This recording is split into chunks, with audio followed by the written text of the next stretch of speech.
Bienvenue chez LNG. Notre société exploite 3 terminaux méthaniers en France, Montoire de Bretagne sur la côte atlantique, Fos-Tonquin et Fos-Cavaou sur la côte méditerranéenne. Notre activité consiste à réceptionner le gaz naturel liquéfié contenu dans des navires appelés méthaniers. Ceci afin de le stocker dans des réservoirs et de l'envoyer sur le réseau national de transport où il sera distribué aux consommateurs. Experts du GNL depuis plus de 50 ans, nos terminaux ont procédé à plus de 10 000 opérations de déchargement de navires, soit un tiers de la flotte mondiale. LNG est l'un des leaders des opérateurs de terminaux méthaniers en Europe. Sa capacité de stockage de GNL est de 770 000 m3. Sa capacité de regazéification de GNL est de 21 milliards de mètres cubes par an. LNG peut charger jusqu'à 25 000 camions-citernes par an, tout cela grâce à l'aide de 400 collaborateurs. Nos terminaux méthaniers sont soumis à la directive Seveso seuil haut, car ils stockent une grande quantité de GNL. Attardons-nous sur les caractéristiques de ce produit.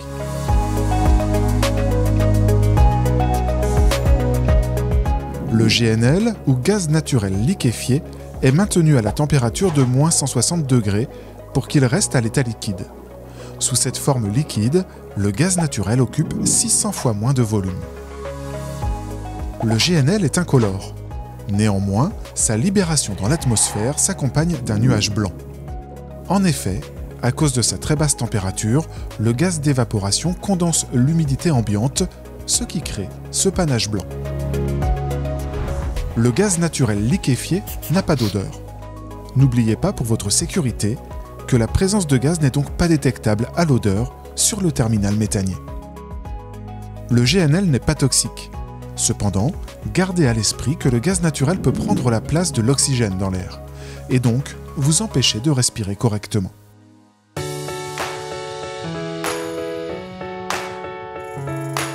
La chaîne du GNL est composée de 5 maillons. Le gaz naturel est extrait d'un gisement. Il est principalement composé de méthane. Ensuite, il est envoyé dans les usines de liquéfaction. Le gaz y subit un refroidissement pour le rendre liquide et donc plus facilement transportable. Une fois liquéfié, le gaz est alors chargé dans des navires méthaniers afin d'être transporté par voie maritime. Après leur trajet, les navires vont livrer le GNL dans les terminaux méthaniers où il sera regazéifié. Finalement, le gaz est envoyé sur le réseau national afin qu'il soit transporté et distribué aux consommateurs.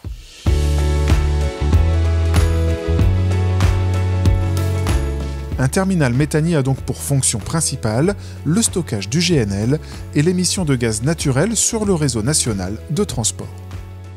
Regardons maintenant de plus près le cheminement du GNL sur un terminal méthanier. Tout d'abord, le gaz naturel liquéfié arrive par bateau méthanier. Celui-ci accoste et s'amarre à nos appontements. Les bras de déchargement se connectent au méthanier afin de récupérer sa cargaison. Le GNL est alors stocké dans nos réservoirs cryogéniques en béton pour quelques jours.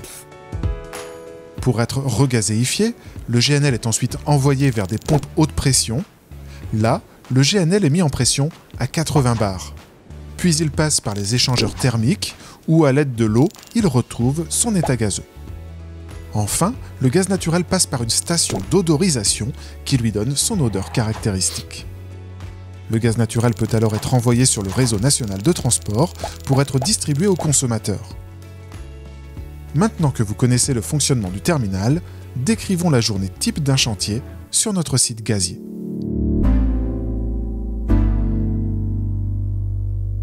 Avant de rentrer sur le site, présentez-vous au poste de garde du terminal avec une pièce d'identité et une habilitation N1 ou N2 à Montoire et GIES 1 ou GIES 2 à Fos. Par la suite, vous passez l'accueil sécurité. Vous y apprenez les consignes de sécurité incontournables pour travailler sur notre installation. À l'issue de cet accueil, vous remplissez un questionnaire. Il permet de s'assurer que vous avez retenu ces informations. Une fois le test réussi, présentez-vous à l'accueil pour recevoir votre passeport sécurité. Il doit être visible durant toute la durée de votre intervention. Un carnet de sécurité vous est aussi remis. Il indique les risques, les consignes, le plan du site, les numéros d'urgence et l'emplacement des points de rassemblement. Un rappel, il est formellement interdit de fumer à l'intérieur du terminal, en dehors des espaces prévus à cet effet.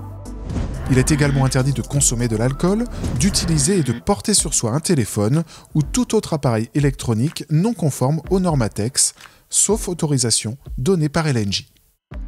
Des endroits sont prévus sur site pour déposer vos téléphones. La circulation à l'intérieur du terminal est réglementée.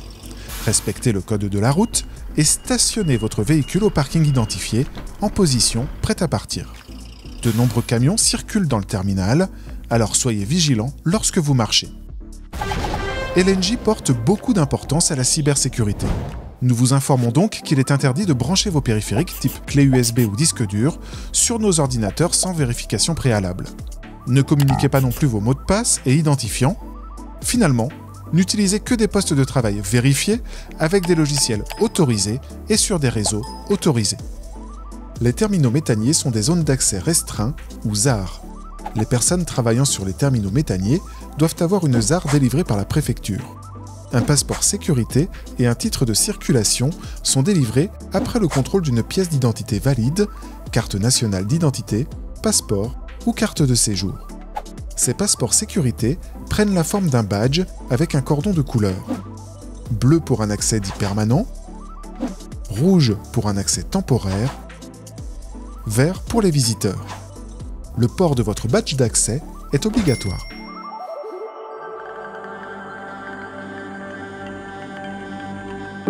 Pour préparer votre intervention sur notre site industriel, LNJ et votre entreprise ont réalisé un plan de prévention.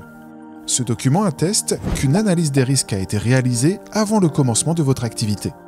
Vous devez impérativement en avoir pris connaissance et l'avoir signé. Ce document doit être présent sur votre chantier. Dès que vous avez votre passeport sécurité, il faut récupérer 2 documents avant d'accéder à votre chantier. Premier document, l'autorisation de travail. C'est l'assurance que l'exploitant a pris connaissance de votre activité sur le terminal. Il stipule les condamnations réalisées pour votre chantier. Ce document n'est valable qu'un seul jour, donc à la fin de votre journée, rendez votre autorisation de travail et vos permis au poste de garde à Montoire de Bretagne ou au bureau du chef de car sur les terminaux de Fos. Second document, les permis. Il vous autorise à réaliser une activité spécifique avec les mesures de prévention adéquates afin de minimiser le risque. Une fois ces documents à votre disposition, vous pouvez vous rendre sur votre chantier. Pour rentrer en zone gaz, vous devez porter les EPI ou équipements de protection individuelle adaptés. Sur le terminal, les EPI obligatoires sont des chaussures de sécurité, une tenue de travail antistatique double couche avec des manches longues, des lunettes de protection, un casque avec une jugulaire ajustée, une paire de gants et un casque anti-bruit ou des bouchons d'oreille dans les zones signalées. Les EPI sont indispensables pour assurer votre sécurité. Votre employeur a l'obligation de vous fournir des EPI adaptés aux risques liés à votre activité. Assurez-vous que vos EPI sont en bon état. Pour rentrer en zone gaz avec un véhicule, il vous faut un permis de circulation et un véhicule autorisé par LNJ qui remplit ces conditions. Un moteur diesel, un coupe-batterie coupant toute alimentation électrique, un pare-étincelle à l'échappement et un extincteur valide. Une fois votre véhicule vérifié, LNJ vous délivrera un macaron qui valide la conformité de votre véhicule. En vous stationnant, pensez à ouvrir le coupe-batterie et laissez les clés sur le contact. De plus, sur Montoire de Bretagne, vous rentrez en zone gaz avec un accompagnateur du service QHSE. Une fois arrivé sur votre zone de travail, une inspection est réalisée avec votre chef de chantier pour faire 1 minute d'arrêt et vous poser les bonnes questions. Ai-je toutes les autorisations et les compétences? Ai-je les moyens pour intervenir? Mon environnement de travail est-il sécurisé? Cette démarche permet d'intervenir en toute sécurité.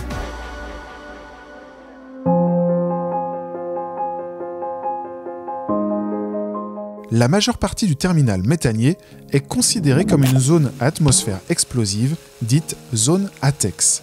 Une inflammation n'est possible que si toutes les conditions du triangle de feu sont présentes, c'est-à-dire la présence d'un combustible, comme le gaz naturel, d'un comburant, qui est la plupart du temps l'oxygène de l'air, et d'une source d'énergie. Le gaz naturel doit être mélangé avec l'air dans des proportions bien précises pour s'enflammer. C'est ce qu'on appelle le domaine d'explosivité. Pour le gaz naturel, à partir de 5% de gaz dans l'air, il peut y avoir une inflammation. C'est la limite inférieure d'explosivité. Au-delà de 15% de gaz, le mélange est trop riche pour s'enflammer. C'est la limite supérieure d'explosivité. Ces deux valeurs décrivent dans quelles conditions des zones à atmosphère explosive sont présentes. C'est pourquoi il est absolument indispensable de vérifier l'absence d'atmosphère explosive avant le commencement des travaux de feu nu ou de point chaud. Les appareils électroniques sont des sources potentielles d'inflammation en zone gaz.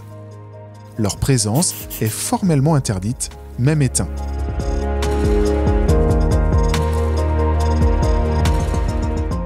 Le gaz naturel liquéfié est maintenu à une température de moins 160 degrés.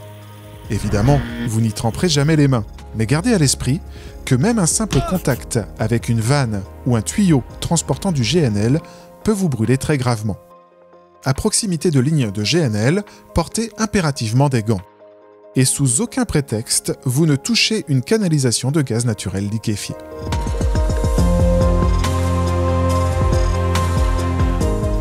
Sur le terminal, des gaz ou gaz liquéfiés se retrouvent à de très fortes pressions. Les installations sont surveillées en permanence, mais les accidents liés à la pression sont toujours possibles, notamment au niveau des vannes et des appareils. Attention, donc, à ne pas trop vous en approcher. Pour prévenir ce risque, ne vous branchez pas sans autorisation sur les différents réseaux du terminal méthanier.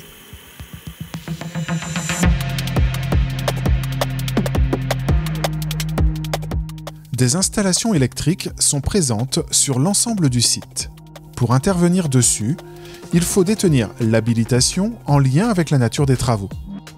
De plus, assurez-vous que la consignation a bien été faite avant de commencer votre activité. La vérification d'absence de tension doit être réalisée avant le début de travaux électriques.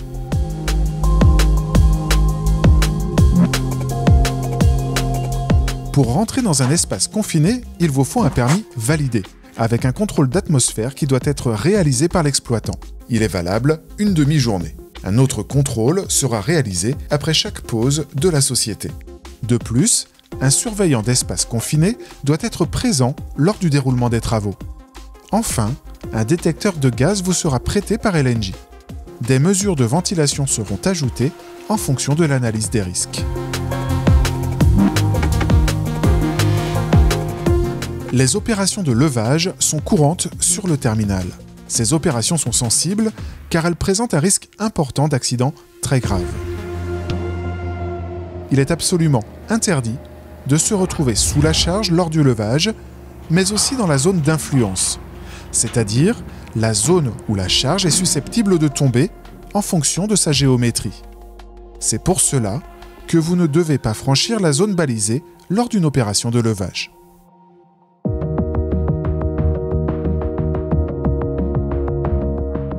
Des produits chimiques sont présents sur le terminal, comme le THT, qui nous permet d'odoriser le gaz naturel. Le THT est nocif et extrêmement inflammable. L'entrée aux zones contenant du THT est contrôlée. Si vous utilisez des produits chimiques lors de votre activité, lisez la fiche de données de sécurité ou FDS. Elle détaille l'utilisation du produit en question, mais aussi les équipements de protection qu'il faut utiliser pour manipuler le produit chimique et les actions à réaliser en cas de contact avec celui-ci.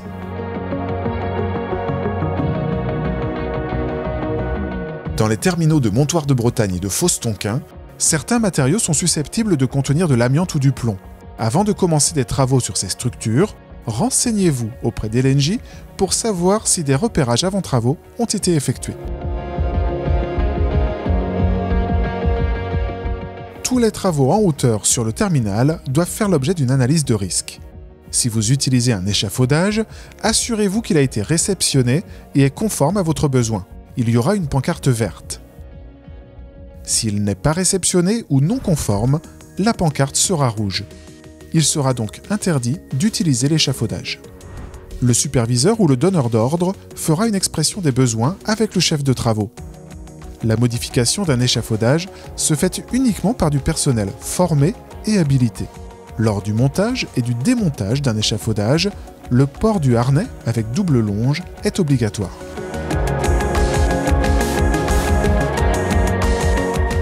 Nous vous rappelons que votre activité doit être exécutée dans un espace de travail propre et rangé.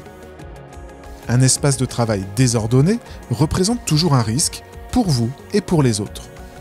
Pensez à ranger au fur et à mesure au lieu d'attendre la fin de votre activité. De plus, soyez responsable et pensez à l'environnement. Ne déversez pas des produits liquides sur le terminal. Des espaces de tri sont à votre disposition sur le terminal. Si jamais vous êtes témoin d'un déversement de petite échelle de produits chimiques, si possible, arrêtez la fuite, limitez l'extension de la fuite avec de l'absorbant ou des boudins de barrage, jetez l'absorbant dans les poubelles des déchets dangereux prévus à cet effet. En cas de déversement, appelez d'urgence le 18 en interne.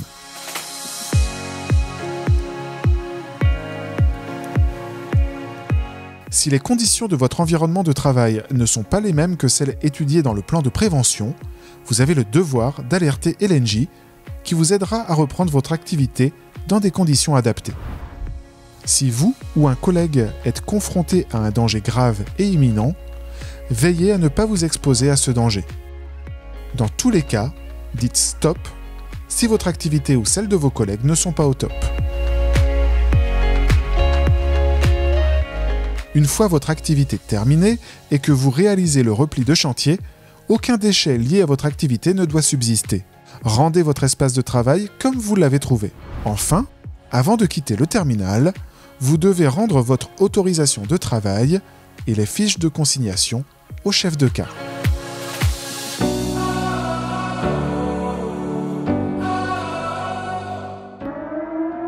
Si vous entendez une sirène, qu'elle soit continue ou modulée, voici la conduite à tenir. J'arrête mon activité, je mets en sécurité mon chantier en ouvrant les coupes batteries et en appuyant sur les arrêts d'urgence des engins. Je rejoins à pied sans précipitation le point de rassemblement le plus proche. Je badge une fois arrivé au point de rassemblement. Je suis les instructions d'LNJ concernant la reprise des travaux.